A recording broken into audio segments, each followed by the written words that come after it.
नाही हे झाकले जातात ना. नाही हे सेक्टरला पाहिजे. हो बरं ठीक आहे. तू जरा तिकडे हो त्यांना. नेमकी काय चर्चा झाली कार्यकर्त्यांशी? अनेक ठिकाणून कार्यकर्ते आपल्याला भेटायला आले. मग कार्यकर्त्यांनी जे आहे आपलं दुःख, आपली निराशा, आपली उद्विग्नता जी आहे ती प्रत्येकाच्या आपल्या वेगवेगळ्या भाषेमध्ये त्यांनी मांडली. आणि मी पण त्यांना जो आहे जे काही झालं आहे गेल्या 5-6 महिन्यापासून लोकसभेपासून त्याचा सगळा इतिहास त्यांच्यासमोर मांडला. आणि एकूण जे आहे त्याचा आता परत मतदारसंघामध्ये आम्ही जातो आहोत. तिथे काही लोक म्हणतात त्यांच्याशी चर्चा करू.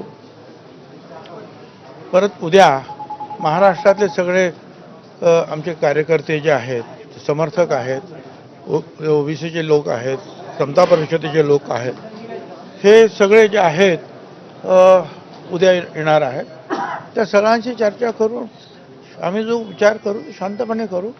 काय परंतु सगळ्यांच्या मनामध्ये राग आहे, निराशा आहे. आम्ही त्यांना सगळ्यांना एवढंच सांगितलं आहे की जे काही तुम्हाला व्यक्त करायची तुमची मतं ती मोबाईलवर सुद्धा किंवा बाहेरसुद्धा आपल्या असंस्कृतपणे कोणीही काही बोलू नये. काय शिवीगाळ नसावी. ते चप्पल मार वगैरे जे काय करता तुम्ही ते अजिबात बंद झालं पाहिजे. ठीक आहे, तुमची मतं जी आहेत लोकशाहीमध्ये ती तुम्हाला व्यक्त करण्याचा अधिकार आहे. परंतु कुठे असंस्कृतपणा नको.